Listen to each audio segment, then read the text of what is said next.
Buenas tardes a todos y todas. Bienvenidas y bienvenidos al Departamento de Administración en Aguam, Azcapotzalco. Estamos hoy haciendo un trabajo, parte del equipo de investigación del área Estado, Gobierno y Políticas Públicas. Tenemos un panel, sería la novena sesión de análisis sobre este ciclo de análisis de las plataformas electorales, pero hoy tenemos un panel para comentar el debate del día de ayer que hubo entre las candidatas a la presidencia y el candidato a la presidencia. Estamos transmitiendo desde las salas Héctor Núñez y Luis Inostroza. Bueno, tenemos el gusto de que nos acompañe toda una institución de la UAM, indudablemente, el doctor Antonio Elías Arur Osorio. Bienvenido, doctor. Buenas tardes a todos y a todas. Gracias, doctor. Bueno, nos acompaña la doctora Susana García Jiménez. Bienvenida, doctora. Gracias. La doctora Marisol García Jiménez. Bienvenida, doctora. Buenas tardes, gracias. Buenas tardes. El maestro Israel Castilla Domínguez. Bienvenido, maestro. Gracias, un saludo a todos. Un saludo. Y la doctora Alicia Esther González Lira. Bienvenida, doctora. Gracias. Gracias. Muy bien, bueno, le agradecemos a Gerardo y a Lalo su apoyo tecnológico y logístico. Sin ellos esto no es posible y lo valoramos mucho. Muy bien, como todos y todas saben, el día de ayer, en la noche a las 8, se dio el segundo debate entre las candidatas a la presidencia y el candidato a la presidencia. Es un debate interesante. El día de hoy lo vamos a discutir en algún sentido. Y pues le damos la palabra al doctor Antonio Elías Arur para que comience, por favor.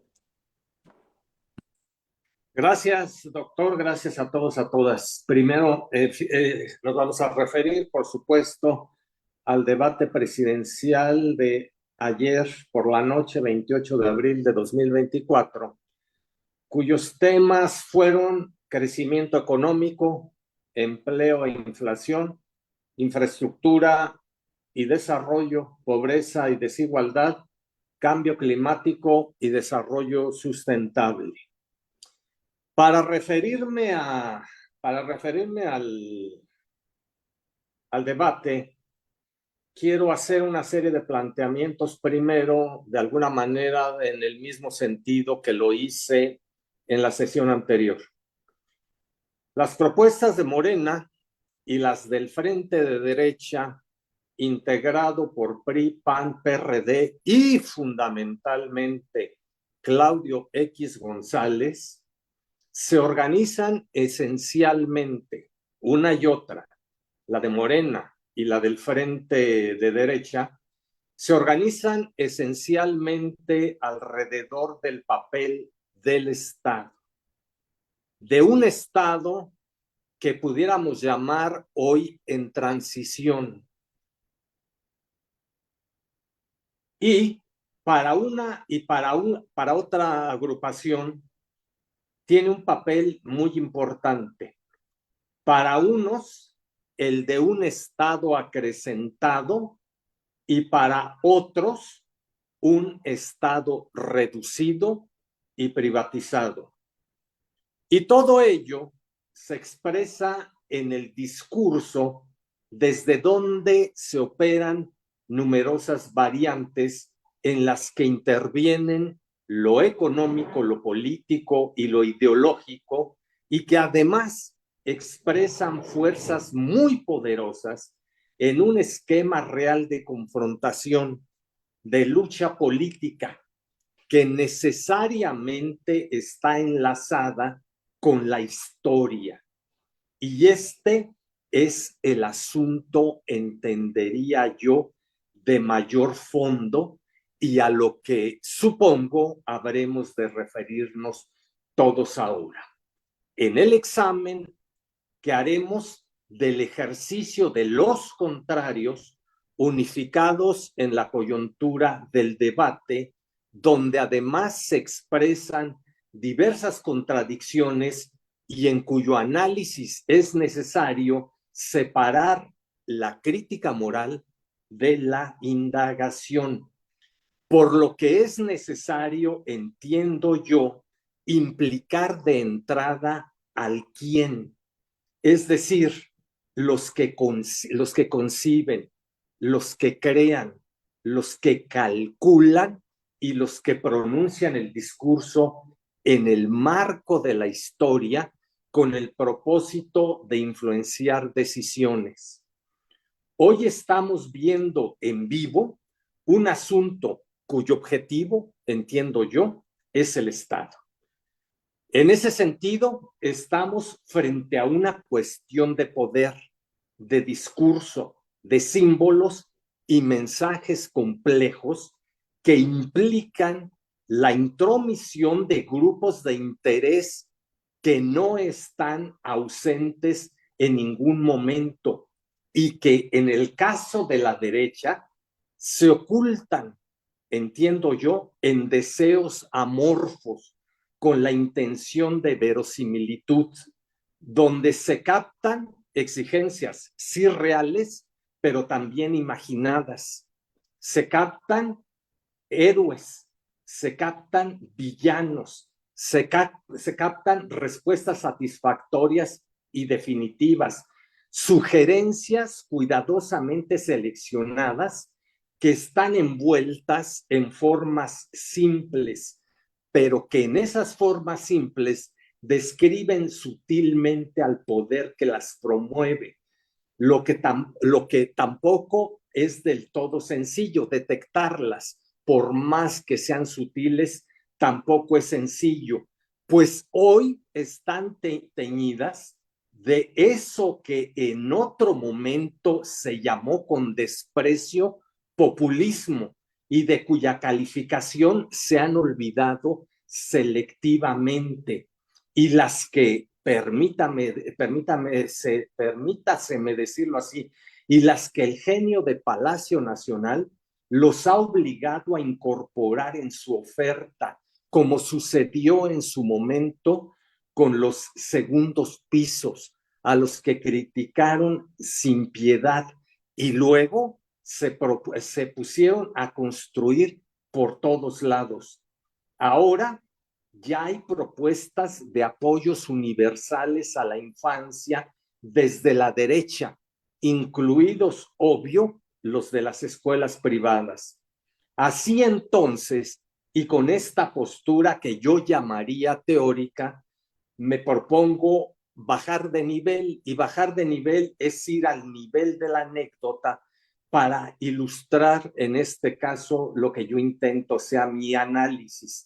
Y en ese sentido habré de referirme primero que nada a los antecedentes y a los ideólogos, a los calculadores y a los managers del discurso, en particular de la derecha. Para levantar la campaña Guerra Sucia, pero en serio, Guerra Sucia. Y eso lo propuso Jorge Castañeda en el programa Foro del 5 de marzo de 2024. Y dice, no es lo que yo recomiendo que hagan, pero me parece lógico, con investigación de la oposición, con chismes, con todo. No lo están haciendo. Me dicen que el PRI no quiere. Si no lo hacen de aquí a un par de semanas, 3 semanas, ya no lo hicieron. El manual ahorita es go negativo contra Claudia, no contra López Obrador, o también contra él. Sigo con Jorge Castañeda. Estamos frente, perdón, hasta ahí la cita de Castañeda. Comento yo. Estamos frente a la nueva cara de la derecha, a la que el obradorismo descobijó y limitó sus recursos, tuvo que esconder, y ayer lo desempolvó, el discurso proempresarial y contra la desigualdad, como fue hasta antes del 2018, cuando apelaban al populismo para descalificar los programas sociales, programas que ahora reivindican, no sin hacerlo con los dientes apretados, no sin que se les escape un prefieren asistencialismo o educación para el trabajo, o inclusive escatologías, misoginia, machismo, homofobia, clasismo, racismo, que están, por supuesto, en su proyecto de clase. Carentes de un proyecto bien estructurado que se desfondó respecto de los gastos innecesarios de los apoyos sociales o de privilegiar a las empresas para rescatar desde el trabajo a los miserables, se han quedado con ideas poco claras y viven una crisis manifiesta en sus intelectuales más significativos para confrontar a su oponente, y ahora se refugian en recursos histriónicos y retóricos ya muy sobados y cada vez menos eficientes, como los de la religión o toda clase de mentiras que espetan sin el menor pudor, o el anticomunismo, o los comunismos, o socialismos, o fascismos delirantes, o hasta el sadismo y el rosario invocado por Lili Telles en el Senado el 25 de abril, y la idea de la Santa Muerte o la superioridad que sienten tener a partir del dinero. Frente al abandono de cierto razonamiento coherente, se han instalado en la mentira, en la vulgaridad, en el insulto, en el descontón rabioso que los exhibe. Así, ja, ja, ja, pobre pendejo, tu video es de esos videos que podemos decir son videos que se pueden oler, y no me amenaces porque conmigo no se juega. HDTPM, buena ondita. O Aeroméxico anuncia su salida del AIFA para fines del año debido a la falta de rentabilidad.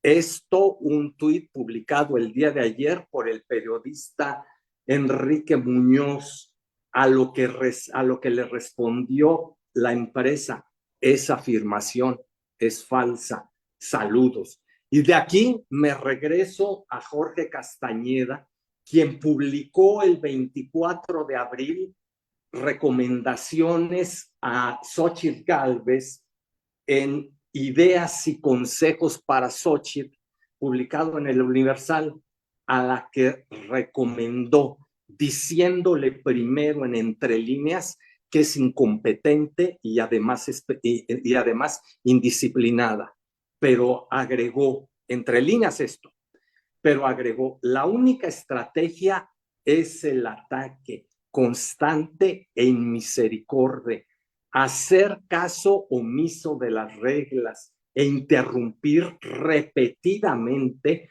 con una sola pregunta: ¿por qué no me contestas? Ningún ganador, sigo con Castañeda, ningún ganador de debates respeta las reglas. Pasarse de violarlas cuesta, pero respetarlas cuesta más. Por su parte, ayer en la mañana, un sujeto de nombre Emilio Vallejo señalaba que Claudia continuaría tratando a Gálvez como la candidata del PRIAN, y propone que la respuesta de Gálvez debe ser con un periodicazo en el hocico, textual, para demostrarle que ella, Claudia, es la candidata del PRIAN, porque los corruptos, dice este sujeto, se han pasado a Morena. Y además agrega: afirmarse orgullosa de ser candidata de una coalición de la sociedad organizada por el PAN, el PRI y el PRD, partidos que con algunos errores, dice él, han gobernado mucho mejor al país. El monero Catón publicó también ayer: tengo varias peticiones. A Xóchitl le pido que sea más Xóchitl Gálvez, a Claudia que sea menos López Obrador, y al sobrero de Maínez, el esquirol naranja, que se retire de la contienda. Vicente Fox, muñequita, no sirves para hacer caminar un trenecito, mucho menos para dirigir un país. Y en la noche después del debate publicó bravo Xóchitl y puso Xóchitl con ese. Además, Telles se refirió a los políticos de Morena no son adversarios, son enemigos porque dañan a las personas. Y Gálvez se estrenó antes del debate con, ¿qué onda? Chido, con todo.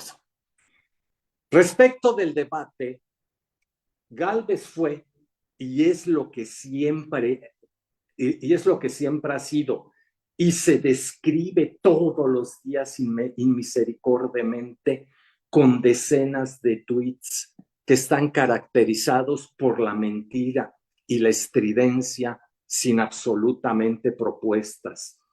De acuerdo con sus managers, efectivamente mintió y violó las reglas donde sus propuestas fueron las ocurrencias de siempre, nada nuevo. Y efectivamente, como le dijo Claudia Sheinbaum, el modelo neoliberal ha fracasado.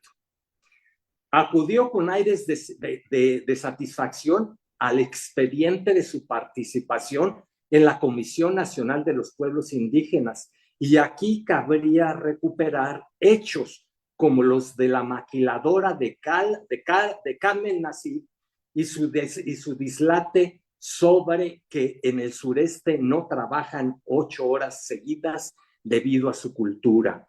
En palabras textuales de Gálvez, recuerdo cuando trabajaba con Fox, y aquí abro un paréntesis, Gálvez dijo en el debate que ella no es Fox, y cierto, no son lo mismo, pero se parecen en sus actuares y pensares. Pues ella y Fox, en la metáfora de las ocurrencias que las caracteriza, actuaron en 2006, además de lo que ahora describo, cuando Gálvez apostó y perdió en un partido de fútbol Cruz Azul contra el San Luis, contra el gobernador de San Luis Potosí, un puente en una comunidad de la Huasteca, donde más se necesitara, y tras la pérdida del partido por parte del Cruz Azul y la pérdida de la apuesta por parte de la candidata, Fox le dijo, no te apures, acude con Paco Gil para que tú tengas el dinero. Así, y quisieron también instalar maquiladoras en San Cristóbal de las Casas, y les dijo en su momento Gálvez, va a ser un fracaso, nadie va a ir a trabajar con 8 horas seguidas porque no es su cultura. Por otro lado, está el proyecto al que me referí anteriormente, donde se desarrolló una maquiladora de nombre Transtextil Internacional de Kamel Nasif. Recordemos quién es Kamel Nasif, un sujeto vinculado a la trata infantil y financiador de la organización Vamos México de Marta Sagún. De acuerdo con el académico Leonardo Toledo, la planta textil se encontraba originalmente en Acapulco y fue cerrada por un movimiento de huelga de los trabajadores y por el movimiento de huelga, y a consecuencia del movimiento de huelga la cerró y dejó a los trabajadores en el abandono, a lo que Vicente Fox, entonces presidente del país, le propuso, para evitarle pérdidas, que se trasladara a San Cristóbal de las Casas, y en 2002 se instaló en San Cristóbal de las Casas con apoyos estatales en un terreno con naves industriales que fue comprado y adecuado a costas del gobierno de Chiapas. Y además se pagaron los salarios a 300 trabajadoras con becas de capacitación por 6 meses, lo que ocasionaba el despido de las trabajadoras para seguirles pagando con becas a las que contrataban de nuevo, con becas proporcionadas por el gobierno, donde las trabajadoras laboraban 9 horas por día, además de tener que ir a trabajar 2 domingos por mes y sin pagos de horas extras. Al terminar el gobierno de Fox, los apoyos se acabaron y la empresa quebró. Miente Gálvez cuando se dice preocupada por los pueblos indígenas, cuando sus respuestas, sus actos de atención respecto de los pueblos indígenas han estado caracterizados de esta manera. En el debate adelante propaló las mentiras indemostradas de Televisión Azteca respecto que el gobierno de México se roba 600,000 millones del programa de apoyo para adultos mayores, lo que por cierto nunca aclaró el vulgar e ignorante capataz, así bien definido por Julio Astillero, Ricardo Salinas, en su campaña contra el gobierno de AMLO. Con la participación de Gálvez y con lo dicho por Gálvez y con el reconocimiento de que es candidata de los partidos, lo que a mí en particular me queda claro es que ha sido abandonada por los partidos. Aunque los haya reivindicado, en el anterior debate, recordemos, se había mencionado apartidista y ciudadana, y hoy tuvo que reconocer que es candidata de tales partidos. Pero además, en su presentación, me queda claro que no hay ningún proyecto.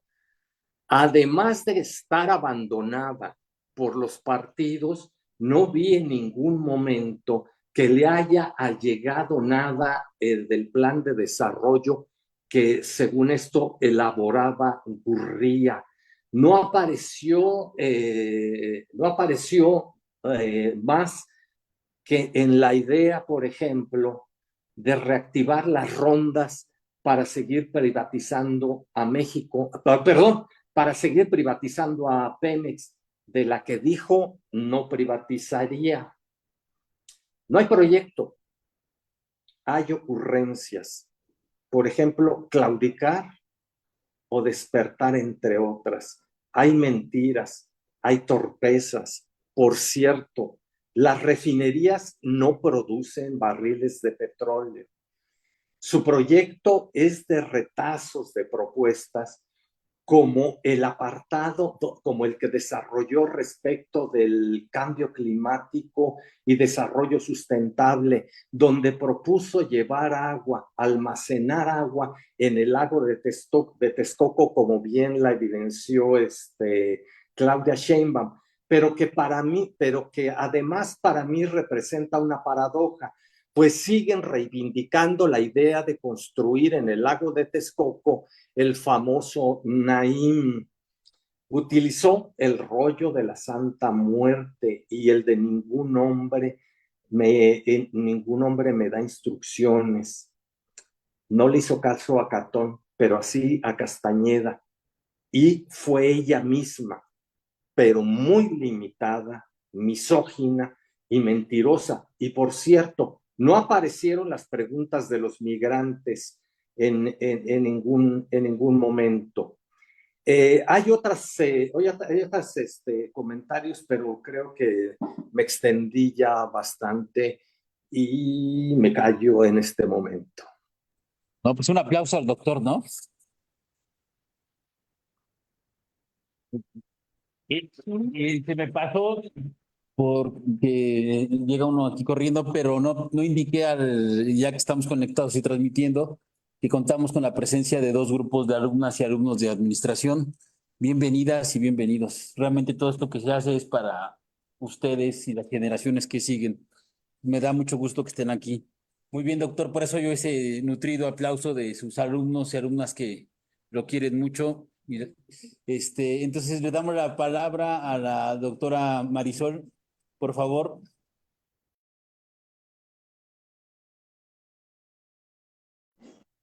Hola, buenas tardes. Saludos a todos, ¿no?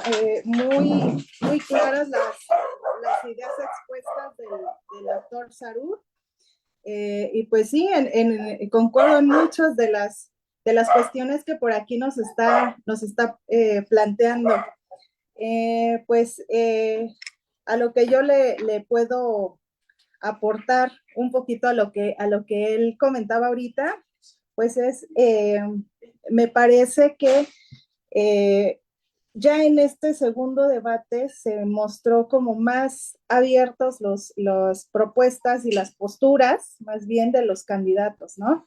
Se dejó como más abierta la postura, por ejemplo, y las intenciones de hacia dónde se dirige, el gobierno, hacia dónde se dirigiría el gobierno por ejemplo, de la candidata del PRIAN, ¿no? Hablándonos de esta parte del apoyo al sector privado, ¿no? Por ahí, cuando se hablaba de empleo y todo esto, cómo ella lo encaminaba, pues, justamente hacia el empresariado, ¿no? Y dejándolo claramente con esa idea, ¿no? Con esas palabras de, pues, también está la parte del empresario, ¿no? Concuerdo con lo que ahorita nos presentaba el doctor Sarur. Sigue esta idea de, pues sí, el adjudicarse propuestas que a lo mejor en otras campañas políticas, en otros momentos, habían sido pues hasta denostadas, ¿no? Esta idea de el bienestar social, ¿no? Verlo como anteriormente era visto como algo pues no deseable, ¿no? Y ahora pues hay que recuperarlo y hay que ver pues cómo sacar provecho, ¿no? Durante la candidatura, ¿no? Estoy de acuerdo en esta parte, y me gustó mucho esta parte que dijo ahorita el doctor Sarur sobre, pues estamos en estas candidaturas frente a una guerra sucia así, muy evidente, y se vio desde que se inició ayer el debate. Inicia precisamente Xochitl con estas presentaciones de los candidatos, y lo primero fue justamente iniciar con esto, con el golpeteo, ¿no? Es a lo que iba exactamente, y empieza pues justo esta guerra sucia, estos ataques. Prácticamente durante todo el debate no hubo una sola intervención que no le dedicara al golpeteo y a estar, pues sí, insultando, calumniando, denostando a la candidata, pero también a lo que hace el actual gobierno, ¿no? Entonces era como un golpeteo doble ahí, ¿no? Se centró muchísimo, y fue evidente, de hecho ya se centró la candidata del PRIAN en, pues se vio muy evidente su estrategia fue el golpeteo hacia la candidata de Morena, porque jamás se dirige a Maínez. No hubo como una réplica directa a Maínez, jamás, ¿no? De Maínez, por ejemplo, sí hubo para las dos candidatas, pero de Xochitl no lo hubo, ¿no? La postura, por ejemplo, de Claudia fue, pues ahora sí, más defensiva, a diferencia me parece, del debate anterior. No menciona jamás el nombre de la candidata del PRIAN, le llama así, y creo que también es estratégico, la candidata del PRIAN, ajá, para que no se nos olvide exactamente lo que comentábamos en la mesa de análisis pasada, ¿no? En donde, pues sí, hay que recordar precisamente de dónde vienen los candidatos, a quienes quienes los están abanderando, ¿no? Ayer empezó pues todo esto con justamente el golpeteo, hablando de las debilidades o las cuestiones que a lo mejor está enfrentando un poquito más de trabajo el actual gobierno, ¿no? Que es la cuestión pues de la seguridad, de la criminalidad. Empezó Xochitl hablando precisamente de los cobros de piso cuando se presentaba esta cuestión de sus presentaciones individuales, hablando de la mano dura, ¿no? Contra el delincuente, dejar de lado precisamente esta parte de los abrazos, que deja muy clara la postura también en cuanto a este endurecimiento, ¿no? En cuanto a al castigo, ¿no?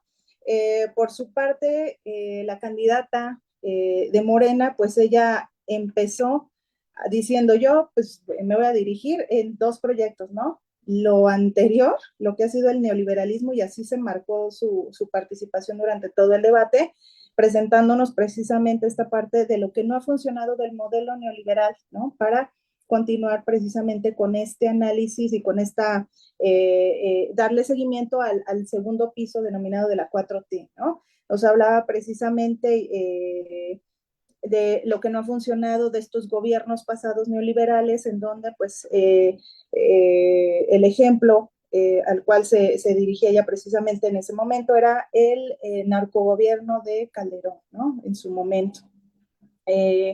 Donde pues también nos recuerda esta parte de cómo se ha privilegiado en los anteriores gobiernos al sector privado, cómo se le ha apoyado hasta el exceso al sector privado, siendo los que pagan pues esas deudas del sector privado la población, ¿no? La cuestión de las pensiones que en su momento se quiso también pues voltear por la candidata del PRIAN, ¿no? Mientras, pues, frente a esto, la candidata Sheinbaum nos hablaba, pues, de esta propuesta de Morena en busca de continuar con este gobierno del bienestar, de ver por el pobre, que en su momento también esa frase se la hace suya en su discurso Xochitl, ¿no? Dice, yo también, ¿no? Adjudicándome estas cuestiones.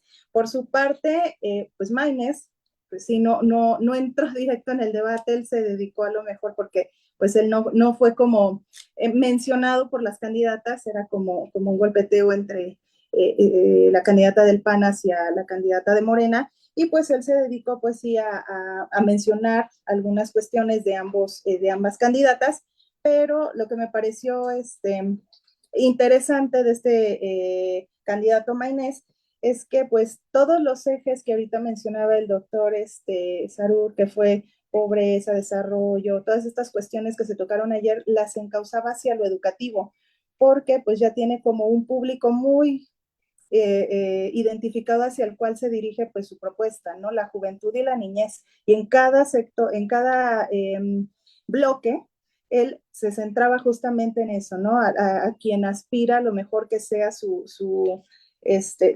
público seguidor, ¿no?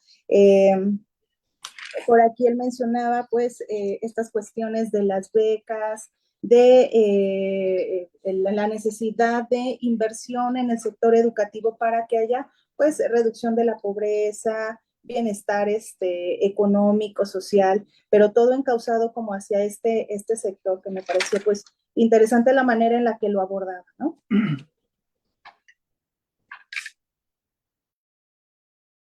Muchas gracias, doctora. Pues un aplauso también a la doctora.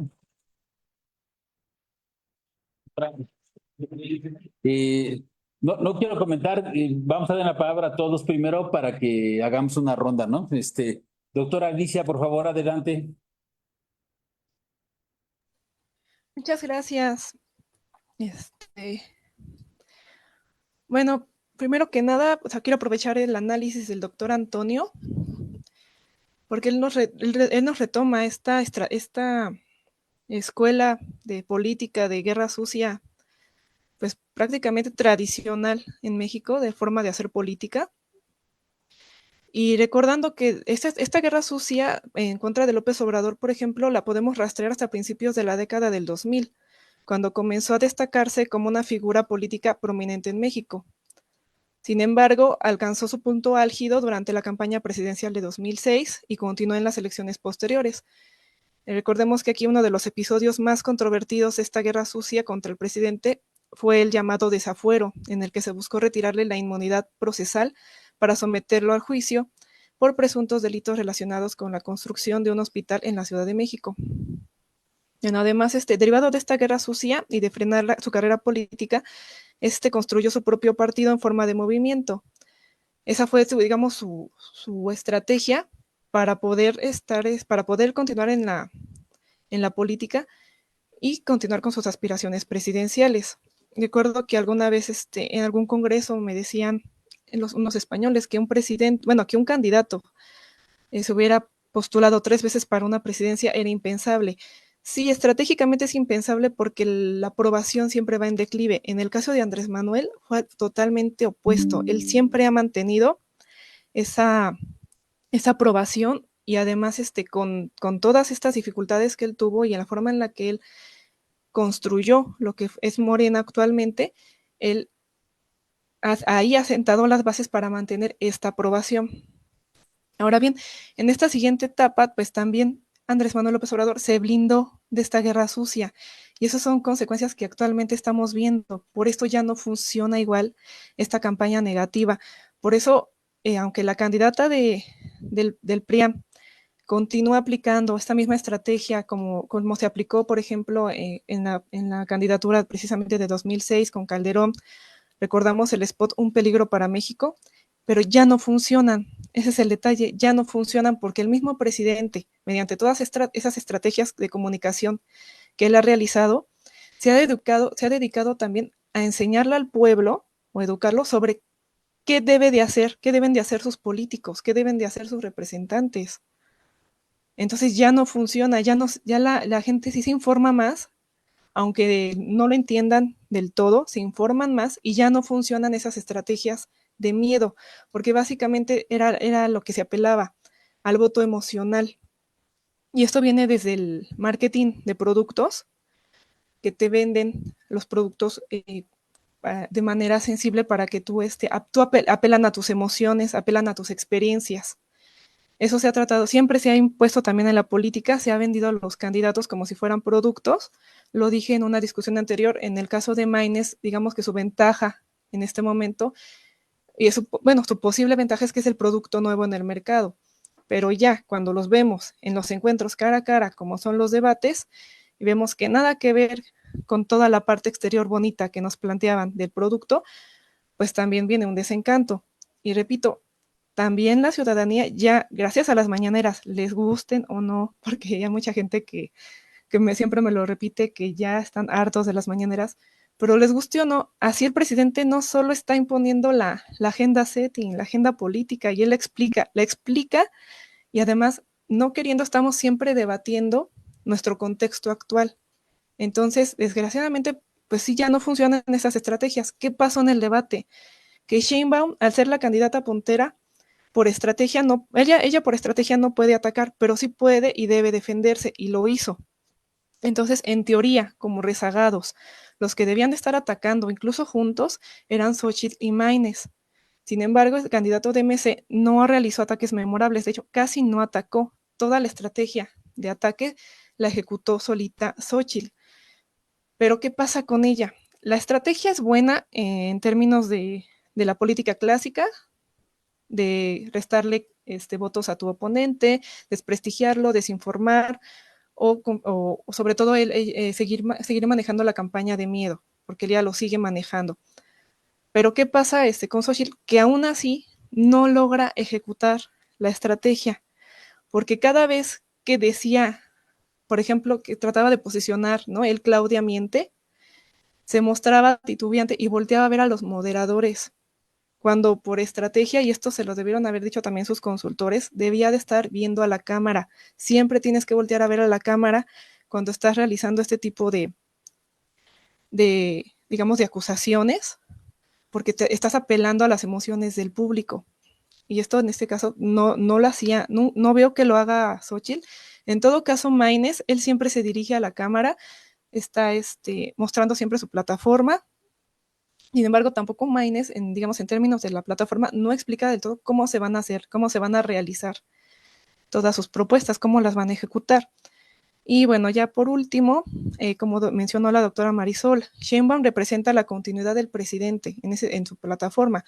Muestra una plataforma basada en continuar con estos proyectos y además está sumando otros para ella misma posicionarse sola, porque después va a tener que posicionarse sola, no a través del presidente.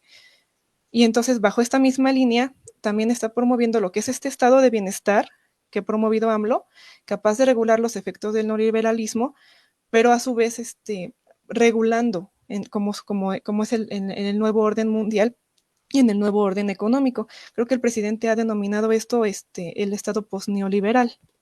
No estoy muy segura, apenas lo discutí con una alumna. Pero bueno, eso sería todo. Pues gracias. Muchas gracias, doctora. Un aplauso a la doctora Alicia, muy valiosa también su participación. Maestro Israel, por favor, adelante. Hola, buenas tardes a todos, a todas. Muchas gracias por la invitación. Y esperando no ser reiterativo y retomando ya las intervenciones del doctor Elías Arur, la doctora Marisol, la doctora Alicia González en, en esta última intervención, sí creo que es necesario retomar, describir el comportamiento de Gálvez, lo cual sí refleja como significados, perspectivas, obviamente posturas ideológicas, en suma construcciones subjetivas que guían el actuar de esta candidata, ¿no? De la candidata Gálvez. A esto hay que sumarle la estrategia que ya ahorita nos comentaba, ¿no? La doctora Alicia, la estrategia política que ahorita nos mencionaban, la política de la guerra sucia, ¿no? Esta serie de discursos, como ella ya nos mencionaba, ¿no? Esto no es nuevo, ¿no? Que apelan a las emociones, ¿no? Esta campaña del miedo. Y voy a empezar con una frase, ¿no? Que me llamó mucho la atención. Pero ahorita vas a ver lo que te voy a decir. Decía en una intervención la candidata Xóchitl Gálvez, mientras hacía muecas de disgusto y quizás de odio hacia Claudia Sheinbaum. Una candidata, desde mi punto de vista, cerca de estar fuera de sí, violenta hasta por los codos.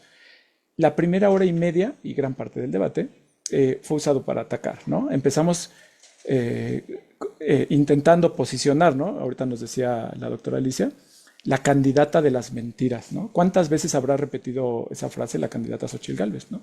Y bueno, las agresiones fueron escalando hasta llegar a retarla a que tomara un frasco de agua presuntamente contaminado y que de ser así, claramente traería consecuencias de salud para su principal rival, Claudia Sheinbaum. Hace rato que venía manejando, escuché un spot en el que se mencionaba, ¿no? Que Xóchitl es una peleadora, una guerrera.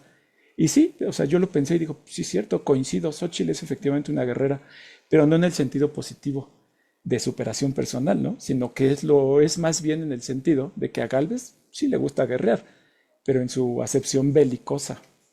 Yo percibí a una Xóchitl Gálvez, como decía en la primera intervención del doctor, percibí una Xóchitl Gálvez sumamente agresiva, cayendo y escalando la violencia, ¿no? En donde no respetó ni siquiera el turno de la participación. En la primera sección del debate, haciendo una serie de señas, lo hago así en la cámara, ¿no? Como diciendo bla, bla, bla, e incluso interrumpiendo a la otra candidata, ¿no? Bueno, ellos, ¿no? Las candidatas y el candidato fueron a un ensayo, sabían que no estaba permitido mostrar pancartas, no interrumpía a los otros candidatos y aún así lo hizo, ¿no? Creo que Xóchitl muestra al menos en parte cómo es, ¿no? Una representante de la derecha, pues dispuesta a romper las reglas, como ya lo indicó el doctor Sarur, a usar la violencia como recurso cuando el diálogo y las propuestas no funcionan, ¿no?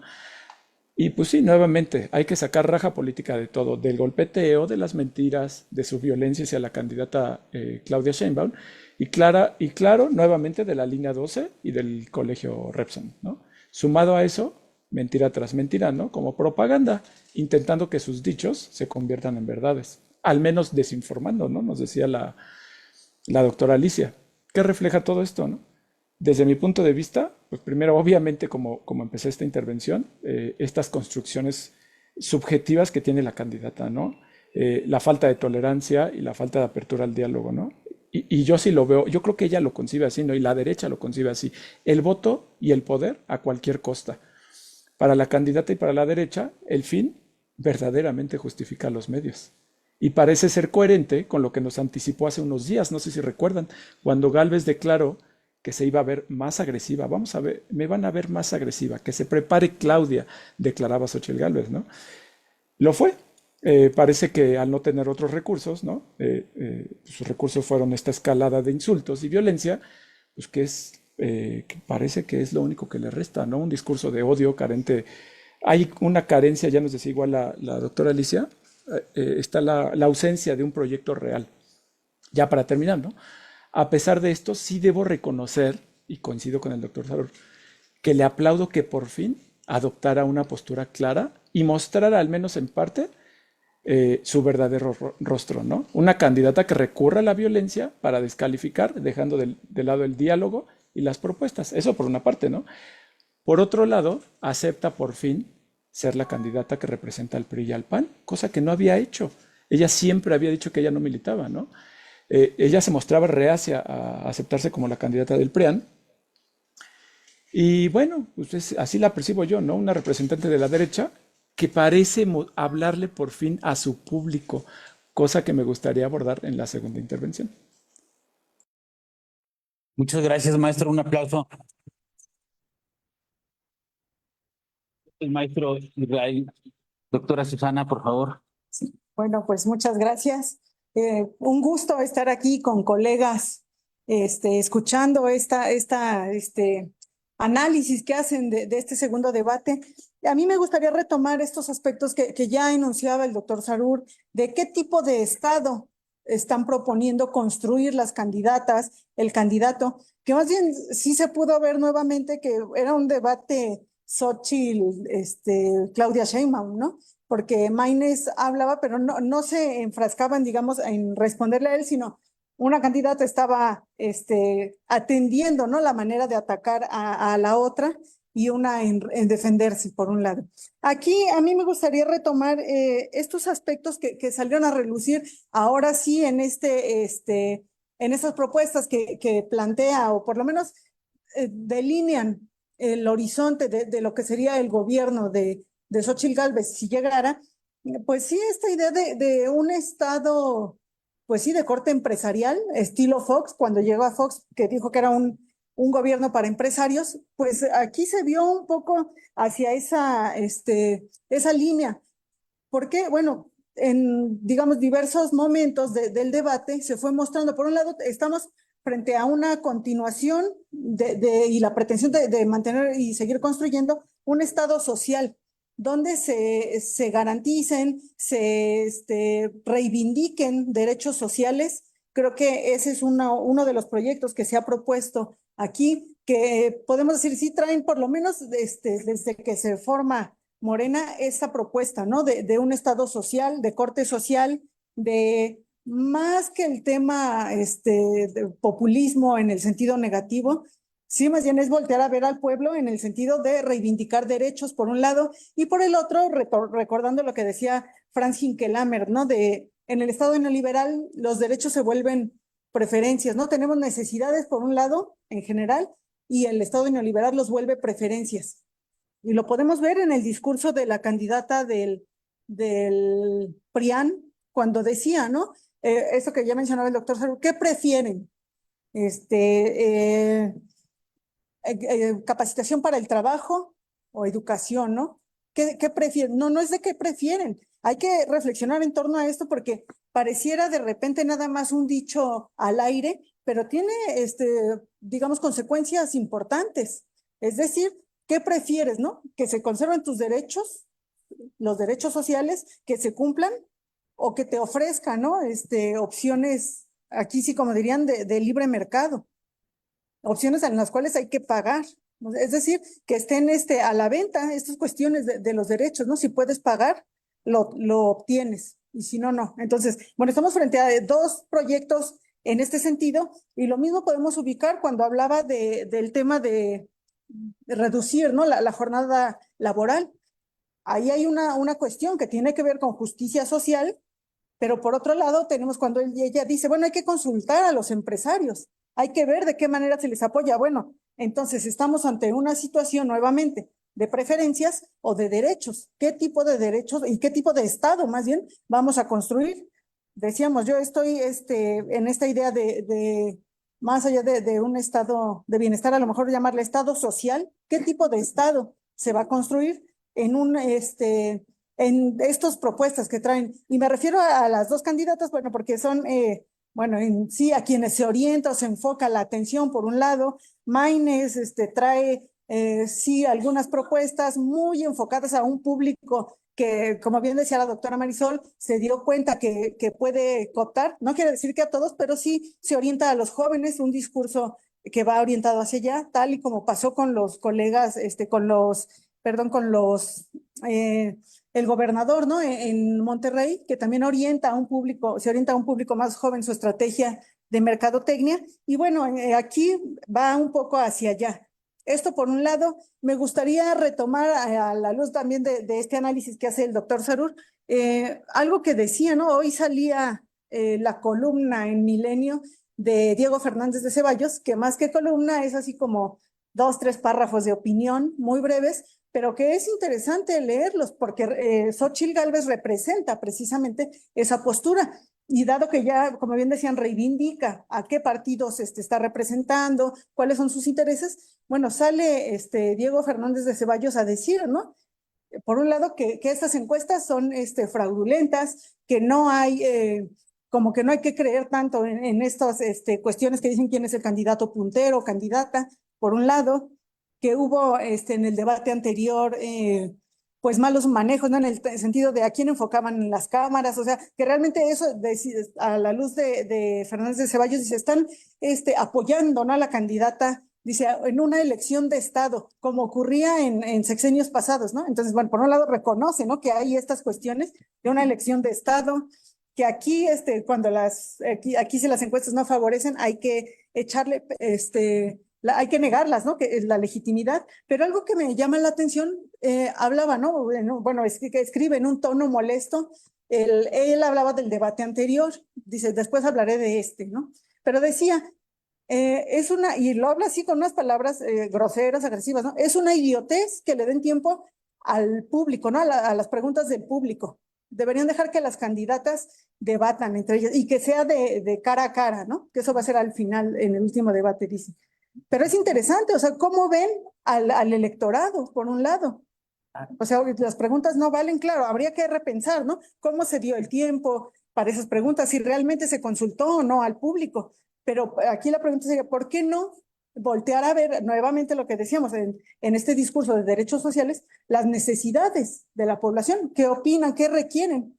¿Qué le preguntarían? Claro, habría que reelaborar, ¿no? Esto también podríamos discutirlo un poco, ¿no? En este debate que hubo, ¿cómo se planteaban las preguntas? ¿Eran realmente genuinas de la población o estaban ya redactadas, ¿no?, previamente, que se notaba algo así? Pero eso no quiere decir que no sea importante escucharlos. Pero bueno, en este análisis que hace Diego Fernández pareciera que no, ¿no?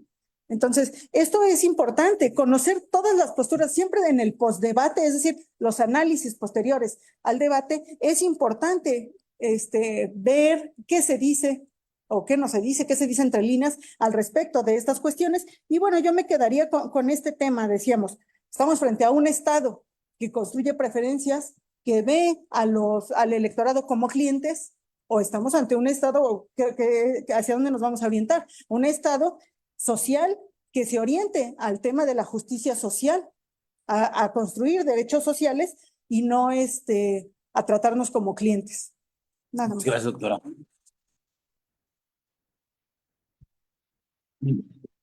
Muchas gracias a la doctora. Bueno, es mi turno. Estaba pensando qué decir, porque hay mucho que decir y me llama la atención una cosa, ¿no? Que se ha centrado el debate o el postdebate que tenemos aquí, sobre Xóchitl Gálvez. Y bien a bien intuyo por qué, pero no sé bien por qué. Y voy a continuar con el tema. Mi postura es clara. Va a perder Xóchitl Gálvez, de eso no me cabe duda. Y va a perder porque es una mujer traidora, así tal cual. Mi primer acercamiento a la UAM fue aquí a esta UAM, a la UAM Azcapotzalco. Vine a hacer una maestría en historiografía. Me tocó hacer una tesis de historiografía, la marcha de la dignidad indígena como búsqueda de la autonomía. Entonces se hizo un librito que cuando tengan insomnio recomiendo lean. Y el tercer capítulo es sobre la reseña de la marcha de la dignidad indígena, la cual fue en el año 2001. Berta Xóchitl Gálvez Ruiz fue comisionada nacional para el desarrollo de los pueblos indígenas entre 2000 y 2006 durante la presidencia de Vicente Fox Quesada. Entonces, cuando yo digo que es una traidora, es porque lo he estudiado. Este es un libro, tengo otro que no traje ahorita, donde analizo exactamente lo que pasó en la Cámara de Diputados a la luz de la aprobación de la ley en materia indígena que se dio en el 2001. Pero eso es para el otro debate. Ahorita voy a hablar nada más de esto. Voy a citar a los zapatistas. 37 días caminamos 6,000 kilómetros. En ese camino pasamos por 13 estados de la República Mexicana y ya luego entramos a la tierra que se crece para arriba, la Ciudad de México. Así pasamos por Chiapas, Oaxaca, Puebla, Veracruz, Tlaxcala, Hidalgo, Querétaro, Guanajuato, Michoacán, Estado de México, Morelos, Guerrero y el Distrito Federal.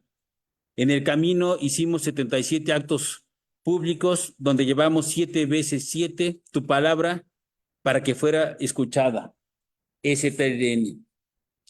Entonces, llegan en su momento a la Ciudad de México, como aquí lo dicen, se instalan en Xochimilco, en la Deportiva de Xochimilco, y un domingo deciden entrar al Zócalo de la Ciudad de México. Pero no voy a hablar de eso, nada más lo quería mencionar. De repente, el 28 de marzo, van a llegar a la Cámara de Diputados. Estoy hablando del 28 de marzo de 2001. Ya es comisionada para la paz Berta Xóchitl Gálvez Ruiz, la actual candidata del PRIAN a la presidencia, que se dice indígena y en ese momento era comisionada en asuntos indígenas por el gobierno de Vicente Fox. Todo esto tiene una historia. Y entonces le dan la palabra a los zapatistas en la Cámara de Diputados, a los zapatistas y al Congreso Nacional Indígena. Y pongo aquí, fue la comandante Esther la encargada de expresar en la Cámara de Diputados el mensaje central del STLN, lo cual forma parte del simbolismo del zapatismo.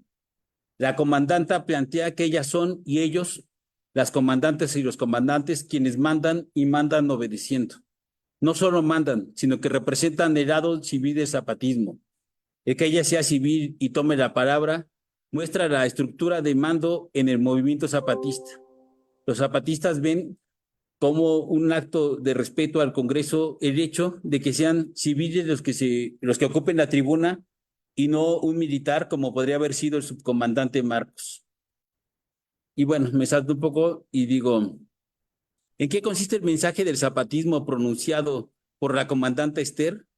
Su primera afirmación fue que su palabra no es de insulto ni de groserías hacia nadie, sino que es una palabra de respeto, y ahí es entre comillas.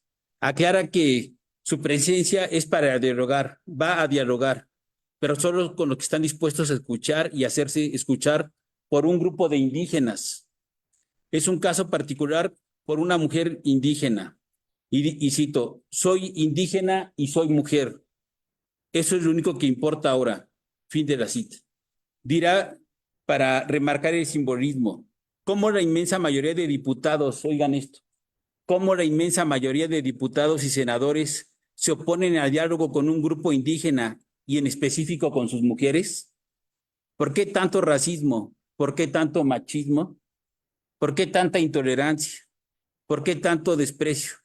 Son algunas de las preguntas que surgen cuando uno mira a esta comandanta con su pequeño cuerpo que refleja miseria, desnutrición, carencias de tan trillado bienestar para la familia que nos prometió un tal Ernesto Zedillo, o que todavía no alcanzaba o reflejaba el beneficio del gobierno del cambio de un tal Vicente Fox.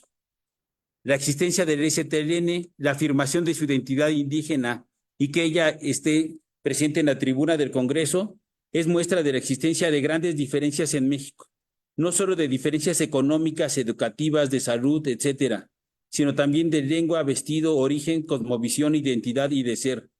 Para la comandanta Esther, aceptar dichas diferencias no tiene por qué llevar a la desintegración del Estado mexicano. Hace una analogía cuando explica que el gobierno y el día en que se decidió la presencia de los zapatistas ante el Congreso de la Unión, hubo diferentes posiciones totalmente contrarias. Pero por ello, y cito a la comandanta, el Congreso no se parte, no se balcaniza, no se fragmenta en muchos congresistas, sino que precisamente por esas diferencias y por el respeto entre ellas se constituyen sus normas. Fin de la cita. Con lo cual expresa que la diferencia no lleva a la desintegración, sino que es una situación que se da de facto en toda sociedad y en toda institución. La comandante Esther hará una defensa de la ley Cocopa. Esto es una ley que habían aprobado los zapatistas en conjunto con el gobierno priista de Ernesto Zedillo Ponce de León, el 9 de febrero de 1996. Llegan a un acuerdo, lo firman, y quien traiciona a los zapatistas en la ley Cocopa es el priismo. Y aquí van a ver que también los panistas. Por eso van a perder, porque son traidores, corruptos, racistas, clasistas, misóginos, homofóbicos, ecocidas. Dice, la comandante Esther hará una defensa de la ley Cocopa que consistirá precisamente en argumentar contra las descalificaciones que ha recibido esta. Algunos de los argumentos más significativos son: se acusa a esta propuesta de crear reservaciones indias y se olvida que de por sí los indígenas estamos viviendo apartados, separados de los demás mexicanos y además en peligro de extinción. Se acusa a esta propuesta de promover un sistema legal atrasado y se olvida que el actual solo promueve la confrontación, castiga al pobre y le da impunidad al rico, condena nuestro color y convierte en delito nuestra lengua. Claro, un país totalmente racista encabezado, sobre todo, he de decir, y ustedes lo podrán constatar en algún libro mío o en los diarios de debate de la Cámara de Diputados y en la Cámara de Senadores, como en ese momento un diputado llamado Felipe Calderón y un senador llamado Diego Fernández de Ceballos, al cual hacía referencia ahorita la doctora, decían, ¿cómo vamos a permitir que los indios entren al Congreso de la Unión? Claro, ese no es el lugar de gente indecente. ¿No? Eso hay que tenerlo claro. Es un racismo absoluto. Y bueno, para no hacer el cuento largo, dice, más allá de la sesión, los líderes panistas de ambas cámaras, o sea, además eran líderes panistas de ambas cámaras, Fernando de Ceballos y Felipe Calderón Hinojosa, indicaron que la estrategia presidencial fue la correcta. Para Ceballos, y cito aquí, un corte de caja al día de hoy. El saldo es ciertamente positivo. Vicente Fox indicó, y cito aquí a Fox, estamos ya con paso firme en el camino de los acuerdos de paz. Fin de la cita. Y declaró que con el inicio del diálogo entre el Congreso y los zapatistas, también inició el diálogo entre los zapatistas y el gobierno federal. Y bueno, lo que pasa en términos reales es que el gobierno de Fox no aprobó la ley Cocopa, aprobó otra ley, con lo cual traicionó los acuerdos de San Andrés, traicionó a el Ejército Zapatista de Liberación Nacional y traicionó al Congreso Nacional Indígena. Siendo la encargada de asuntos indígenas, la comisionada, Xóchitl Gálvez. Y en lugar de presentar inmediatamente su renuncia por dignidad y por la traición que le acaban de hacer al STLN, aplaude la ley que se aprobó. Entonces, Xóchitl Gálvez, el PRI y el PAN, en este sexenio, en estas elecciones no pueden ganar porque vienen de un pasado, y ese pasado es el que me interesa que conozcan ustedes también. Aparte de las excelentes reflexiones de los colegas, hay un pasado que determina por qué la gente no va a votar por ella, no porque sea grosera, no porque sea racista, no porque sea misógina, no porque sea homofóbica. Simplemente es una corrupta que ha traicionado a los que dice representar. Y eso lo saben millones de mexicanas y mexicanos. Y eso es ella. Pero aparte, si se preguntan qué es el PRI, qué es el PAN, a menos que haya otros datos, y ahorita me digan, no, tú estás equivocado y sí aprobaron la ley Cocopa, que es de lo que estoy hablando en este momento, pues, ¿qué es el PRI y el PAN? Bueno, pues son dos partidos que en esta época neoliberal se dedicaron a masacrar gente. Al final de cuentas, Cedillo traicionó al STLN y un 9 de febrero de 1995, o sea, un año antes de los acuerdos de San Andrés y la ley Cocopa, descubrió quién era Marcos y aventó 60,000 soldados a las comunidades indígenas. Para ellos sí había un ejército que valiera, ¿no? Entonces fue una invasión tremenda. ¿Qué significa 60,000 soldados en las comunidades empobrecidas indígenas? Pues destrucción, violación, persecución, tortura, desaparición. Eso es la guerra del Estado mexicano ante los pueblos indígenas. Fox, como lo dijo muy bien ayer Claudia Sheinbaum, y algunos se los he dicho, creo, llevó a cabo la toma policíaco-militar de San Salvador Atenco por lo del aeropuerto, que también significó lo mismo. Torturas, desaparición, golpeados, asesinados y mujeres violadas de forma masiva. Eso hay que tenerlo presente. ¿Qué significa el PAN? Es eso. Y ella fue incapaz también de renunciar. Fue cómplice. Siguió siendo cómplice después con este señor. Fue cómplice del golpe de Estado que dio Felipe Calderón cuando hizo el fraude en el 2006. Se siguió beneficiando del poder político. Entonces, eso lo sabemos, claro, los que estamos grandes, así como yo, lo tenemos muy presente, y la gente lo sabe, la gente mayor, que ustedes saben de tener abuelitos y algo así parecido a mí, y entonces eso es importante tenerlo claro. Se sabe, no importa su desempeño, no puede remontar el ancla que implica su pasado. Pero gracias. Gracias. Bien, muy bien, le damos la palabra a los colegas del Zoom. Adelante, por favor. Abran el micrófono y quien guste hablar, por favor. Ahí está el doctor. Sí, no sé si alguien quiera tomar la palabra. Si Usted, doctor, por no, favor. haría yo algunos comentarios. No sé. Ok.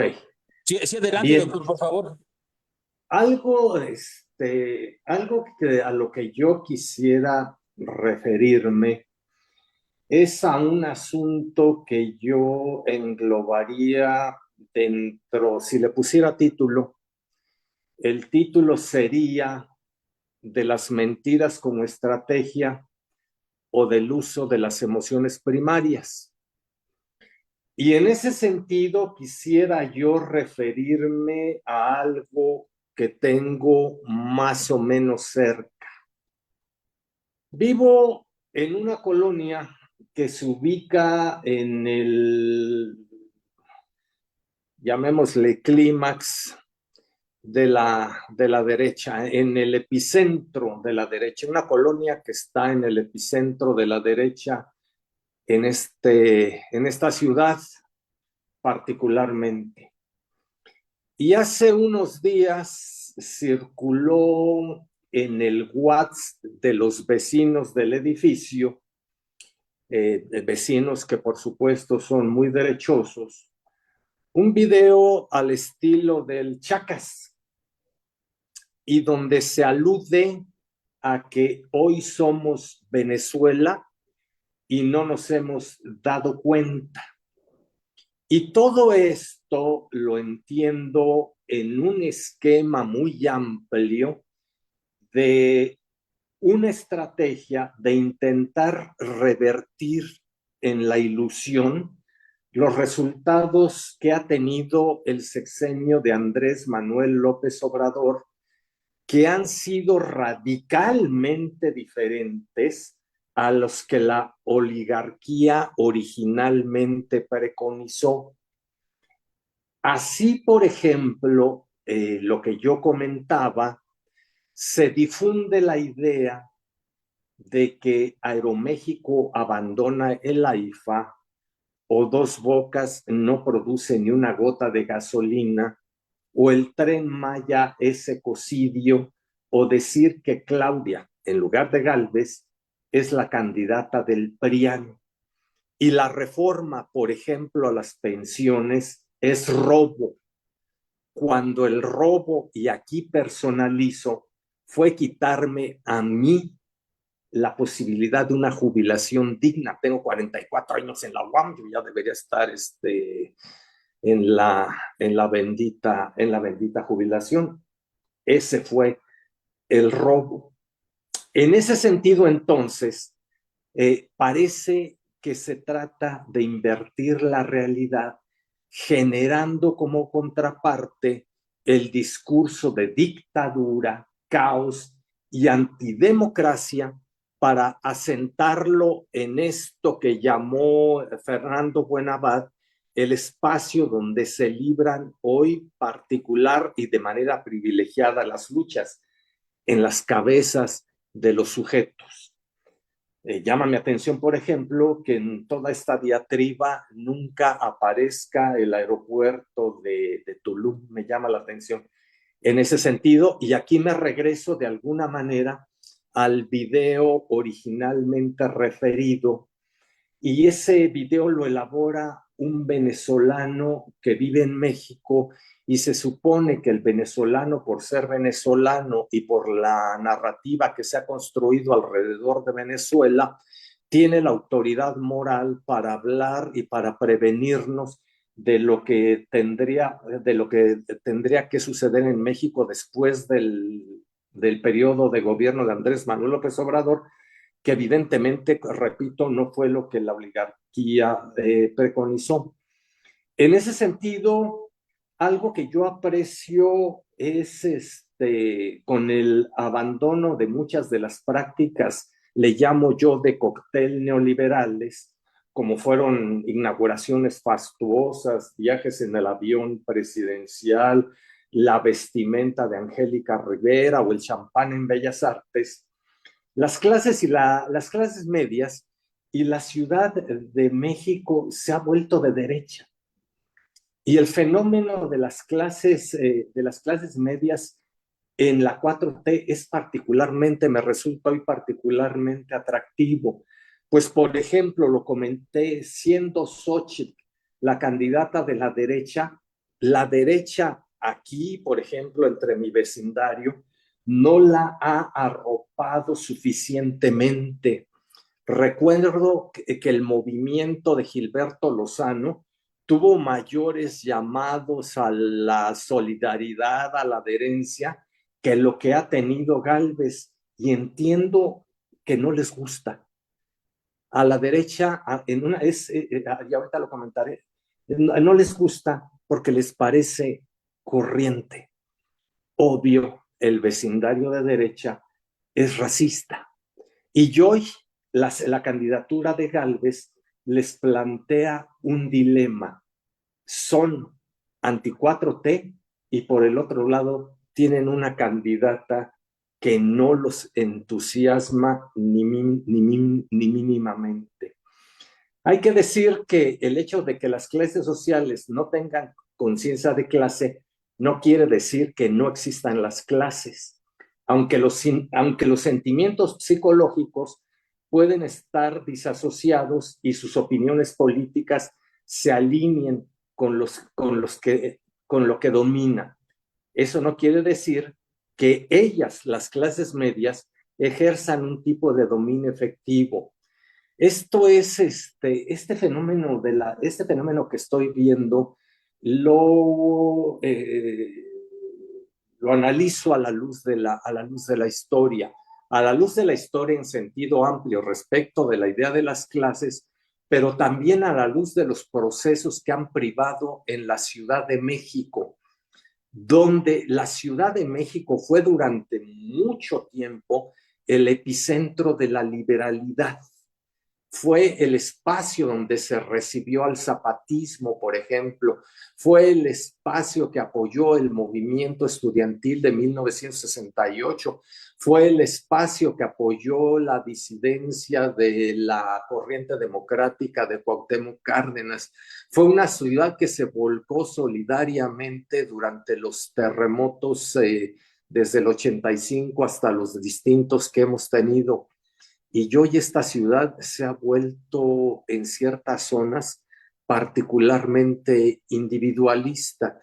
Y este tipo de actitudes me llama mucho la atención. Comienzo a encontrarlas en mis estudiantes de licenciatura en la UAM, lo cual me preocupa de sobremanera.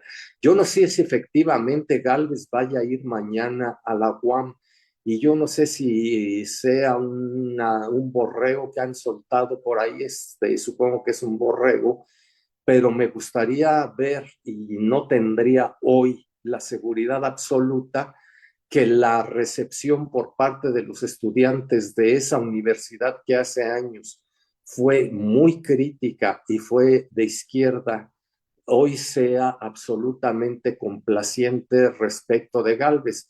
En ese sentido, me da cierto orgullo lo que pasó en la UAM Xochimilco respecto de Maines. Y yo no estaría tan seguro que la actitud en la UAM Azcapotzalco fuera de igual tamaño respecto de Maines y respecto de Gálvez, más aún que cuando estaba la precampaña para elegir candidatos por parte del Movimiento Regeneración Nacional, se invitó a Hugo López Gatell y a final de cuentas se le canceló la presentación. Con eso cierro mi participación. Muchas gracias, doctor. Pues hay que estar pendiente si viene mañana Xochitl para ir a recibir, ¿no? Supongo que es un borrego. Espero que fuera un borrego. Si no, no creo que venga. No, pues después de lo de Maines creo que sí hay como una cierta claridad de que es pues Hay que medio pensar. conflictivo. Pues cada quien genera sus espacios, ¿no? Y ellos han generado los suyos. Televisa y TV Azteca son muy buenos espacios, el grupo Nexos y Letras Libres. Pues ahí que sigan publicando lo que gusten. Radio Fórmula, desafortunadamente la propia Aristegui, ¿no? Desvió el camino, pero bueno, yo no quiero hablar, no lo voy a poder hablar. Adelante, alguien más, el maestro Israel quería comentar algo. Adelante, por favor. Muchas gracias, doctor. Intentaré ser muy breve, ¿no? Hace ratito mencionaba que Gálvez mostró durante el debate pues, su verdadera cara, ¿no? Y se habló del empleo. Se dieron algunos datos interesantes y aquí rescato la intervención pasada de la doctora Susana y obviamente del candidato Álvarez Maínez, cuando en el debate propone un aumento del salario mínimo, me parece que es a 10,000 pesos, ¿no? Mensuales, y también de la generalización de los 2 días de descanso obligatorio, ¿no? Y le lanza, ¿no? Como ya nos decía la doctora Susana, le lanza directamente la pregunta a Gálvez, ¿no? Y esta contesta, órale va, siempre y cuando las empresas tengan una exención de impuestos, ¿no? Y es ahí cuando yo mencionaba, ¿no? Entonces, ahí es cuando Gálvez le está hablando directamente a sus votantes, que ya también por ahí lo mencionaban en el panel, ¿no?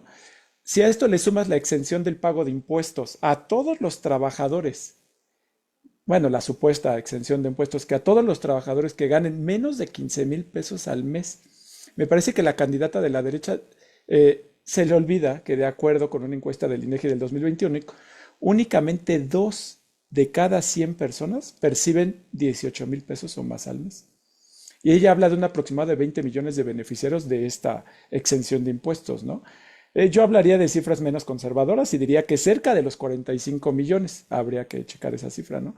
Y yo me preguntaba y lo discutía con un amigo, ¿quiere decir que va a condonar, va a hacer esta condonación de impuestos a casi 40 millones de trabajadores? Pero además a las empresas, ¿no? Y yo me ponía a pensar, ¿no? Bueno, pues sí, ¿no? O sea, prometer, pues finalmente no te empobrece, ¿no? Y por esa línea va, ¿no? Y algo que me llamó la atención es que no se abordó el tema de una reforma fiscal, o quizás se me haya escapado por ahí, ¿no? Bueno, por ahí quien tocó el tema fue Álvarez Maínez, donde habló de lo que nombró como justicia climática, algo mencionó, ¿no? Quien más contamina, más paga impuestos, ¿no? Y algo que igual me llamó la atención es esto de la justicia intergeneracional. Ya lo comentaba igual la doctora Marisol, la doctora Susana en otras intervenciones, y esto también lo hizo en el debate anterior. Parece que Álvarez Maínez, pues él sabe, ¿no? Que es una carrera perdida, pero aún así se dirige a los jóvenes, ¿no? Pues si bien de que esta es una contienda pues, en la que tiene poco que hacer, está trabajando, pues así parece, ¿no? Y yo creo que sí lo está haciendo, ¿no? Está trabajando para las futuras contiendas, ¿no? Para las futuras carreras. Él mismo se presenta como joven, ¿no? Lo cual es, ¿no? Al menos desde mi perspectiva y edad. Y me parece, como lo mencionábamos, que es algo que hace bien Movimiento Ciudadano. Lo decía ya la doctora Alicia hace 15 días, me parece, ¿no? Quizás ella nos podría platicar un poquito más de esta estrategia, de este marketing político que desde mi punto de vista lo hace muy bien Movimiento Ciudadano. Y ya para terminar, pues es como un debate, ¿no? Que sí nos queda de ver esas propuestas, pues que muchos de los televidentes, o al menos, ¿no? Quizás muchos de nosotros hubiéramos querido escuchar. Muchas gracias, maestro Rubén.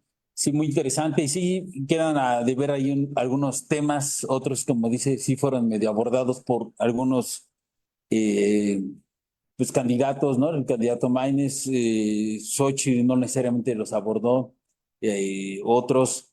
Y bueno, y Claudia, yo creo que Claudia hizo un gran papel, ¿no? Eso me da gusto. Estuvo a la altura de las circunstancias. eh, Tiene este texto base que decíamos de más de 300 páginas sobre las 100 propuestas, ¿no? Y bueno, y ya con eso, pues sabes que lo único que hay que hacer es pararte y hacerlas públicas. Porque también habíamos discutido ya aquí alguna vez, creo que en el panel pasado, que la difamación no iba a llevar a nada, ¿no? Y creo que hoy en día así se ve. Es más, el ancla de la historia es más pesada que la ilusión de la difamación. Eso hay que tenerlo presente. Muy bien, doctora Alicia, adelante, por favor. Gracias. Pues bueno, retomando lo de Maínez y su visita a Xochimilco, bueno, ese día yo no fui, no tenía que dar clase, pero el viernes estaban los estudiantes muy agitados por esa visita.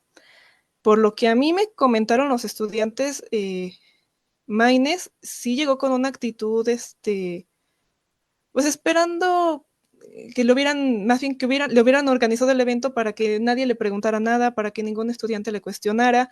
De hecho, había chicas que venían con su equipo, que parecían estudiantes, que eran las que traían las preguntas que se iban a realizar. Entonces, Maínez no iba preparado para una comunidad como es la UAM, y aparte, pues desgraciadamente, por lo que a mí me remiten los estudiantes, el candidato no supo estar a la altura de las circunstancias. Se rebajó de nivel, los provocaba, les reviraba de una forma prepotente, en particular con las estudiantes mujeres. Entonces todo se fue sumando y cuando ya tiene el escenario puesto y va a hablar, no lo quieren dejar hablar, simplemente no lo quieren dejar hablar. Y él en el debate, por ejemplo, se atrevió a mencionarlo y culpó a Clara Brugada de que no le había salido bien la visita a la UAM, y lo dijo así, dice textualmente: no va a ganar Santiago Taboada porque no va a ganar el cartel inmobiliario al que ellos hasta hace unos meses denunciaba, y tampoco va a ganar Clara Brugada, aunque mande a reventar eventos a la UAM. Pero nada que ver, la verdad es que fue una cosa, yo creo que él no está acostumbrado a que se le cuestione, a que se le debate en público. Ese mismo día en la mañana se presentó en la UAM, en la de Morelos, en Cuernavaca. Y ahí en el video se ve que sí estaba la gente en no sé qué, bueno, una sala de conferencias, y nadie le decía nada, toda la gente estaba nada más escuchándolo. O sea, una población totalmente diferente, no sabemos también en qué circunstancias, o igual ni eran población todos de la universidad, no sabemos. Pero en el caso de la UAM, pues no sé quién, no entendí muy bien quién lo quiso traer, le organizaron el evento y pues yo creo que él pensó que iba a ser como en todos los demás, que se prepara el escenario y nadie le va a cuestionar. Lo mismo que le pasó a Xochitl, que no esperaba que le fueran a cuestionar. Y en el caso, bueno, en experiencia de este tipo de eventos en la UAM, no se les permite pasar ni de la entrada, la verdad. A mí en Iztapalapa una sola vez me tocó, sí dejaron pasar a Mancera, pero se le estuvo cuestionando muchísimo. Y ahí sí lo que sea de cada quien, Mancera estuvo respondiendo a los estudiantes. Y en otra ocasión fue Claudia Sheinbaum, esa no me tocó, pero sí la recibieron. O sea, no tuvo tampoco mayores complicaciones, pero la mayoría de las veces no se les, pues no los dejan ni pasar de la entrada. Creo que alguna vez quiso ir no sé, me acuerdo si fue Calderón, y nada más fue de cancelenlo porque no lo van a dejar ni entrar. Entonces ahí quedó. Entonces yo creo que también ahí fue una mala estrategia de su equipo, o sea, cómo llevarlo a un lugar donde definitivamente si tu candidato no está preparado para debatir, no lo dejes. Y eso le pasó a Maínez. A mí me quedó muy claro que también es una persona, pues del estilo de Xochitl, muy incapaz, y que nada más defiende pues, sus intereses. Ahora, regresando a lo de Xochitl, sí hizo una buena, manejó mejor los tiempos, digo, para en contraste al primer debate, pero como toda su estrategia se orientó más que nada a atacar, muchos consultores le estaban dando a ella la victoria, porque estuvo atacando. Y porque no, en ese sentido no hizo un desempeño así bueno, no hizo un mal desempeño. Sin embargo, sí dejó mucho que desear también en la parte de las propuestas. Y lo mismo que Maynes, porque Maynes sí apunta tiene como target el voto joven, pero él mismo entra como en contradicción, no sabe más qué más ofrecer. Entonces cae en un bucle bueno, ya me repetiste esto, pero ¿cómo lo vas a hacer? ¿Qué más? Entonces cae en ese bucle y yo creo que para el siguiente debate va a tener que tratar de ampliar ese target, porque o sea, por sí solo no le va a alcanzar. Y la estrategia del Movimiento Ciudadano es ubicarse como segundo partido, ¿no? Más fuerte en México, que realmente es lo que se deberían de estar orientando los del PRIAN, en ellos ubicarse como la segunda fuerza, pero es que entre ellos también parece que no hay como del todo un acuerdo de intereses, de cómo repartir estos intereses. Y de Xochitl, algo que no hemos mencionado es que ella todo el tiempo estuvo hablando también de la iniciativa privada, del sector privado. Todo el tiempo dijo, por ejemplo, ¿no? Dijo, vamos, de aquí la cito, dice, nosotros vamos a escuchar las necesidades regionales, vamos a ser aliados del sector privado, vamos a planear, vamos a respetar el medio ambiente y sobre todo vamos a ejecutar 10 obras. Me acuerdo que en una intervención también no criticó el Tren Maya, o sea, no dijo que se iba a echar para atrás, pero sí volvió a repetir lo del sector privado. También mencionó lo mismo con Pemex, dijo, no se va a privatizar, pero lo dijo así, vamos a hacer de Pemex una empresa eficiente, no se va a privatizar sin cambiarle una coma a la ley. Entonces me está diciendo que sí, se planea privatizar. Y luego agrega, Pemex va a ser una empresa con un nuevo modelo de negocio que invierta dinero, en donde es rentable, que es Pemex Exploración, o sea, también se le va a cambiar entonces hasta el nombre. Y así siguió por el estilo. Incluso en uno, aquí lo cito también. Dice, si no participa el sector privado, no puede haber energía para los 100 parques que la señora quiere hacer. Bueno, esto fue para responderle a Clara Brugada. Sin embargo, todo el tiempo estuvo tratando también de captar allí pues parte de su target, porque ella está defendiendo finalmente al sector privado y todo tipo de privatización, que esa también ha sido una crítica al gobierno de López Obrador, que ha estado, bueno, ha dejado que se venzan convenios, se renegocian, pero ya no les ha dejado los mismos beneficios que terminaban antes, y además está negociando en el sentido de que el Estado compre las empresas o se nacionalicen, que es lo mismo. Entonces, también en ese sentido, creo que nos han tratado de vender la idea de que lo que está haciendo López Obrador, pues es endeudar más el país, es que no haya producción o industria, cuando es al revés. Y esto también podría también decirlo de otra forma clara, para defender su proyecto de nación, que finalmente es lo que está proponiendo ella, el suyo, que se está haciendo en México un estilo de política que no se había hecho antes y que tiene más, que es congruente con el contexto socioeconómico mundial. Porque aquí los candidatos solo hablan también en el sentido de dentro del país, pero estamos ante la globalización, no podemos pensar en chiquito. Entonces sí estamos pasando por una etapa importante de México, en el que por un lado el presidente retomó esta política de industrialización por sustitución de importaciones, o sea, estamos produciendo, está tratando de reactivar lo que ya no teníamos. Al mismo tiempo, el Estado benefactor, y al mismo tiempo moderar las políticas neoliberales, porque lo que ha hecho es moderarlas, no las ha detenido en ningún momento, las ha moderado, y creo que con éxito, y sin tener sin entrar en controversias, sobre todo económicas mundiales, que también eso es lo que ahorita nos ha aportado a que el peso esté estable, que realmente es por estabilidad. Entonces, en ese sentido, pues también pues digo, Clara tiene más de cómo defenderse.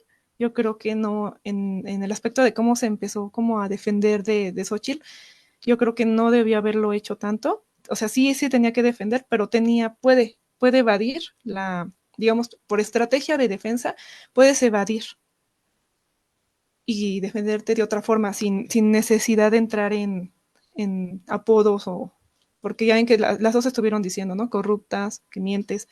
Al final de cuentas, ya también creo que es innecesario en los debates, porque lo que se está esperando es precisamente que den propuestas. Y lo que se está evaluando es quién de los candidatos, pues a quién vamos a ver negociando con los presidentes o los representantes de los países. Yo honestamente no veo a Xochitl negociando con nadie, la verdad. En todo caso, la única que sí veo con tablas para poder negociar y establecer una conversación, pues sí es a Claudia. Ni siquiera a Maynes lo veo en ese contexto. Y los debates es lo que deben de reflejar. En Estados Unidos es el líder militar. Aquí no tenemos, digamos, ese tipo de visión. Nuestros presidentes no se posicionan como líderes militares, pero sí como líderes internacionales. Entonces yo creo que es lo que también deberían de enfocarse los debates. En qué candidato no solo tiene la mejor plataforma, porque todos nos pueden decir al final todo. Todos nos pueden prometer todo, todos nos pueden dar la mejor propuesta. Al momento ya cuando se empiezan a ejecutar las cosas es otra cosa. Y no, a veces ni siquiera es culpa ni de la plataforma ni de ellos. Pasan las cosas, hay contextos internacionales que ya no se pueden controlar. Pasó la pandemia, criticaron mucho al presidente, criticaron mucho al gobierno mexicano y al final de cuentas no terminamos como otros países.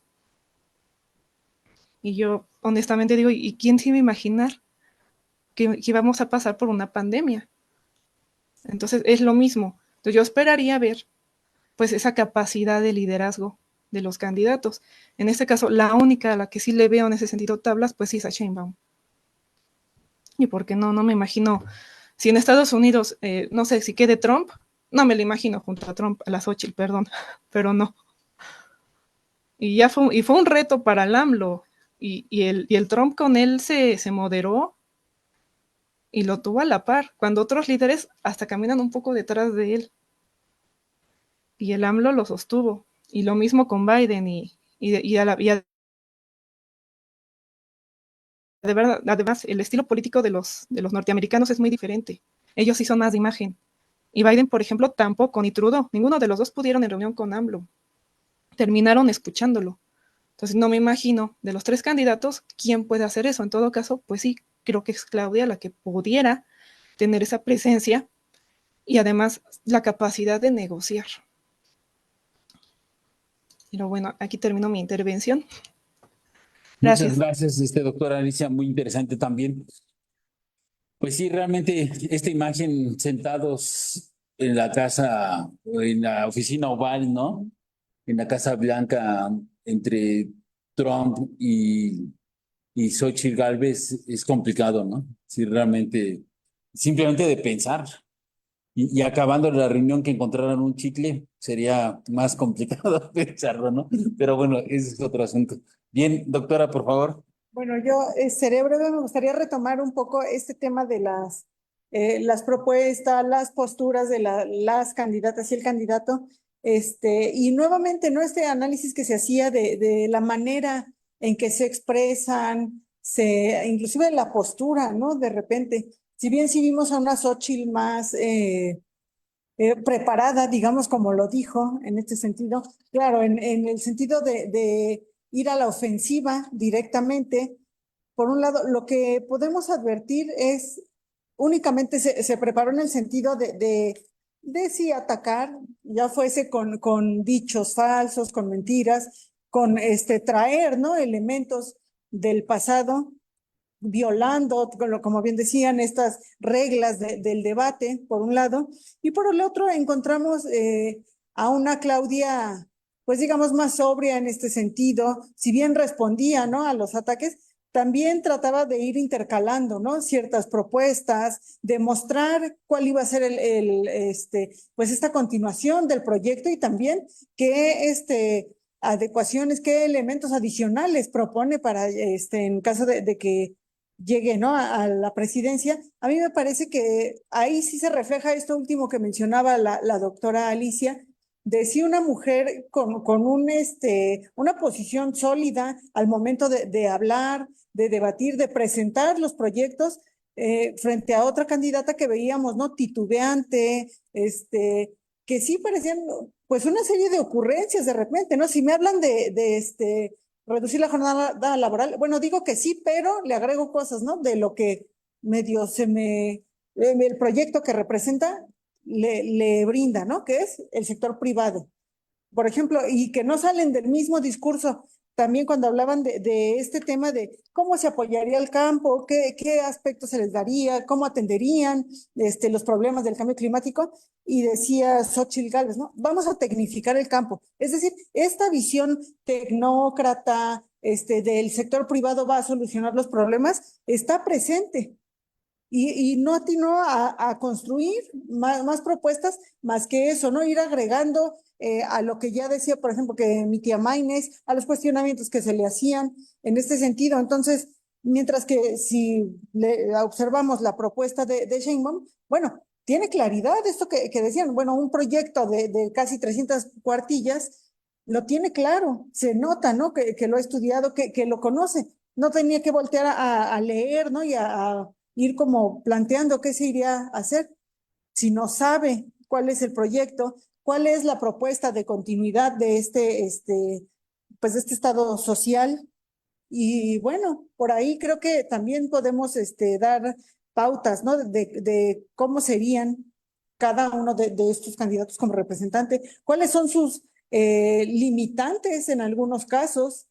Decíamos, bueno, Maynes se dirige únicamente a un público del cual pudo captar la atención, por un lado, no trae mayores propuestas, o por lo menos no lo reflejó en este debate. Creo que eso es importante, frente a una candidata que, en este caso Claudia, que sí trae una propuesta sólida, que la conoce, porque la puede ir planteando, decíamos, sin necesidad de recurrir a un texto, ¿no? A un acordeón, podríamos decirlo. Y bueno, frente a Xóchitl, que va planteando ocurrencias conforme la cuestionan. De bueno, sí, también eso, también lo que me digan, ¿no? También eso, pero con el sector privado. Entonces, eso hay que tenerlo en cuenta también al momento de hacer la reflexión de este debate. Muchas gracias, doctora. Sí, y ya para acabar de mi parte, por lo menos, sí es como lo último que se marcaba de la integración en el mercado mundial. Al final de cuentas, la 4T con López Obrador, si algo ha hecho es integrarse de una manera distinta en el mercado mundial e integrar a México a este mercado. Y bueno, lo más relevante creo va a ser, sin lugar a dudas, la red de trenes. Eso es fundamental. El tren transísmico va a brindar un desarrollo impensable, ¿no? En esta zona del país, entre Veracruz, por supuesto, Oaxaca, pero que va a tender hacia Tabasco, ¿no? Hacia Chiapas, y lo va a conectar con la península. Eso es parte del plan actual, y el plan que anunció Claudia Sheinbaum es tejer una red de trenes por Veracruz, luego hacia la Ciudad de México y de aquí hacia el norte del país, ¿no? Y esto lo tendríamos que ver a la luz del Canal de Panamá, así tal cual. El comercio mundial en este sentido creo que es fundamental tenerlo presente. Por un lado, la producción de petróleo, por otro lado también, aunque en este momento sea para consumo interno, hay que ver cómo se desenvuelve el descubrimiento, ¿no? De Pemex, los descubrimientos de yacimientos por parte de Pemex Exploración. Eso también es muy importante tenerlo en cuenta.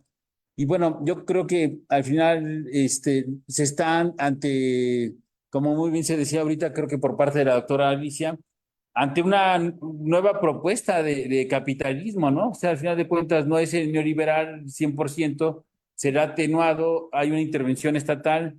La doctora Susana García decía en su intervención anterior, es un estado social, ¿no? Del siglo XXI, ¿no? Que trae esa propuesta, y también me parece interesante rescatarlo porque no estamos aislados. El mito de la derecha y que estuvieron anunciando desde el 2005 es que iba a ser, y López Obrador era un peligro para México, esto iba a ser un fracaso, e íbamos a ser Venezuela, sin que la derecha nos explique, por otro lado, por qué está aislada Venezuela. Eso también sería bueno que algún día Xóchitl Gálvez nos lo dijera en el debate. Seguramente si le preguntamos dónde está Venezuela, pues va a señalar el Océano Índico o algo así, ¿no? No va a tener mayor idea de dónde está. Pero entonces, ese sería el punto. Es un país muy integrado. Se ha construido López Obrador en algo que no le conocíamos, en un líder internacional, por supuesto, ¿no? Esta idea que se planteaba de que se habló del tú a tú con Trump y con Biden es impresionante, ¿no? La convocatoria que nosotros llegó a tener con Putin o con el gobierno chino últimamente. Todo esto es importante verlo, cómo los presidentes latinoamericanos han volteado hacia acá. La derecha más fascista, ¿no? Que gobierna ahorita Ecuador, también ha volteado hacia acá. Claro, ha volteado hacia acá para golpear el proyecto, que es parte de que llames la atención. Por supuesto, el fascismo no te deja invisibilizado, ¿no? Si es necesario, te ataca con todo. Y estamos viendo hasta estos despropósitos, ¿no? De Ecuador, de demandar a México y a los mexicanos, ¿no? Entonces me parece interesante saber que estamos ante una propuesta que en vez de achicar al país y de volverlo más dependiente, con los parques industriales y los polos de desarrollo, vamos a tener otro crecimiento, otro tipo de crecimiento y sobre todo un crecimiento que no habíamos tenido en la historia con respecto a la inversión en investigación. Esos polos de desarrollo significan gente con altos niveles de estudio en zonas que van a tener centros de investigación privilegiados. A diferencia de la maquila barata de Ciudad Juárez que impulsó Cedillo y que de ahí se fue replicando por Fox. Vimos cómo pobló acá Querétaro, Guanajuato, ¿no? De maquiladoras baratas, mano de obra barata, y que no nos lleva absolutamente a nada como país más que a la miseria, ¿no? Pero bueno, yo felicito a todos y todas. No sé si alguien quiere agregar más o damos por concluido la mesa. Ya no. Bueno, pues entonces le agradecemos mucho a la doctora Alicia González su presencia y esperamos que se siga integrando con nosotros en múltiples actividades que tenemos, que no sea la segunda ni la última vez que la vemos por aquí. Muchas gracias, doctora. Gracias. No, gracias. Doctor Antonio Sarur, gracias por estar aquí también. Le mandamos un abrazo, al igual que a la doctora Alicia. Gracias, doctor. Buenas noches, todos, todas. Buenas noches. Doctor Israel Castilla, un abrazo también. Agradecemos mucho su presencia. Agradecemos como siempre la invitación, un saludo a todas, a todos y nuevamente la felicitación por este trabajo que hacen. Gracias igualmente. Bueno, se tuvo que retirar la doctora Marisol, pero tenía actividades también que cumplir. También le agradecemos su presencia y su participación. Y bueno, aquí en vivo a Gerardo, a Lalo, muchas gracias por su apoyo de todo tipo. Y por supuesto a la doctora Susana García. Gracias. Estén al pendientes, tenemos muchas actividades aquí en el área y por supuesto seguimos con este ciclo de análisis. Prepárense para la tercera mesa del tercer debate. Hasta luego, buenas noches.